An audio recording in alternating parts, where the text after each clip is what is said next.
আসসালামু আলাইকুম এভরিওয়ান, পদ্মারালে সবাইকে স্বাগতম। দেশ ও দেশের বাইরে যে যেখান থেকে আমার ভিডিও দেখছেন, আশা করি সবাই ভালো আছেন। আলহামদুলিল্লাহ, আমরাও ভালো আছি।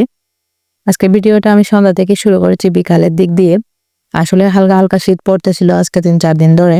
তো পিঠাও খেতে ইচ্ছে করতেছে, তার কারণে চিতল পিঠা বানিয়ে নিয়েছি সন্ধ্যার দিক দিয়ে। চা খাবো, চা দিয়ে চিতল পিঠা ঝোল দিয়ে, যা যেরকম ভালো লাগে সবাই খাবে।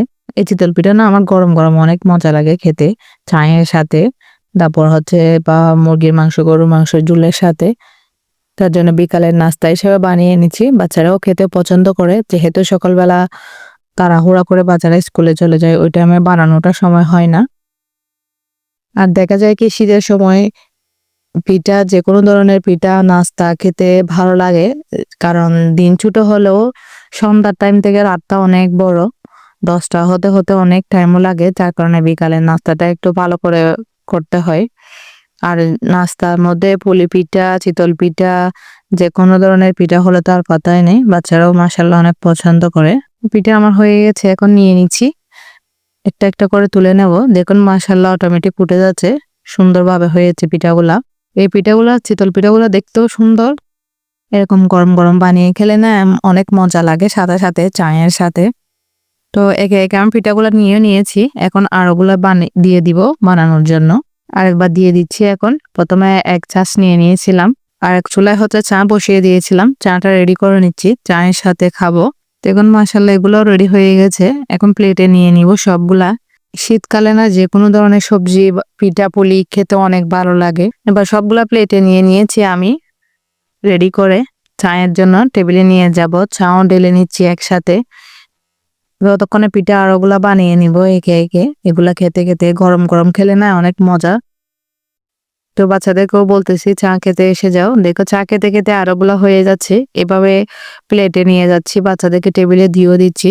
তো এখন হচ্ছে বিকালের নাস্তাটা করে নিব। অফ ক্যামেরায় নাস্তা করে নিয়েছি, কাপলেট গুলা ধুয়েও নিয়েছি। এখন হচ্ছে জলপান আচার বানিয়েছিলাম, ওগুলা রয়ে গেছিল। এখন এগুলা হচ্ছে বক্সে ভরে নিচ্ছি আমি, বোতলের মধ্যে ভরে রেখে দিব নর্মাল ফ্রিজে। আর বাকি একটু হাঁড়িতে রয়ে গেছিল, এগুলা হচ্ছে রাত্রে খাওয়ার সময় রেখে দিব খাওয়ার জন্য। আর রোদের মধ্যে আছে মশলার গুঁড়াগুলো একটু শুকাতে দিয়েছিলাম, এগুলো হচ্ছে জারের মধ্যে ভরে নিচ্ছে এভাবে। কারণ মাঝে মাঝে দেখা যায় মশলার গুঁড়ি, মরিচের গুঁড়া এগুলো যদি একটু রোদে দেওয়া হয় ভালো থাকে অনেক দিন। আজকে হচ্ছে দুপুরে রান্না করে নাই, গতকালকে মুরগির মাংস ছিল, যার কারণে এখন হচ্ছে টুনা মাছ রান্না করে নিচ্ছি। বাজার থেকে টুনা মাছ নিয়ে এসেছিলাম, এটা ধুয়ে কেটে পরিষ্কার করে নিয়েছি। এখন হচ্ছে পেঁয়াজ টমেটো দিয়ে ভালো করে কষিয়ে নিয়েছি।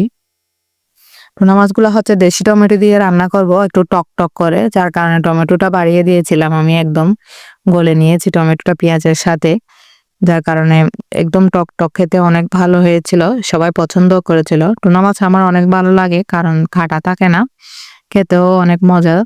টুনা মাছের কাবাবও অনেক মজা হয়, রেস্টুরেন্টে কাবাবটাই পাওয়া যায় বেশিরভাগ সময়। তো আমি বাসায় নিয়ে এসে এভাবে বানিয়ে খাই, বাচ্চাদেরকেও খাওয়াই। একটু উল্টিয়ে পাল্টিয়ে দিচ্ছি, দিয়ে এখন 5 মিনিটের জন্য ঢাকনা দিয়ে করে দেব। ভুনা ভুনা করে রান্না করবো টুনা মাছটা। ভিডিও যদি কোনো অংশ ভালো লাগে প্লিজ একটা লাইক দিবেন এবং সাবস্ক্রাইব করবেন, বেল বাটন অন করে রাখবেন পরবর্তী ভিডিও দেওয়ার সাথে সাথে যেন নোটিফিকেশন পৌঁছে যায়। 5 মিনিট পরে ঢাকনাটা খুলে আমি একটু পানি দিয়ে দিচ্ছি, যেন ভিতরে সহ লবণ ঢুকে। এই ঝোলগুলো একটু টানিয়ে নেব, একদম ভুনা ভুনা করে রান্না করব। ঝোলগুলো শুধু মাছগুলো সিদ্ধ হওয়ার জন্য দিয়ে হচ্ছে, কারণ দেখা যায় কি অনেক সময় ঝোলে লবণ হলেও মাছের ভিতরে লবণ ঢুকে না, যার কারণে একটু পানি দিয়ে ভালো করে গ্যাস ছোট করে দিয়ে সিদ্ধ করলে না দেখা যায় মাছের ভিতরেও লবণ ঢুকে, খেতে হচ্ছে বা ভালো লাগে আর কি। তো ভালো থাকবেন, সুস্থ থাকবেন, আল্লাহ হাফেজ।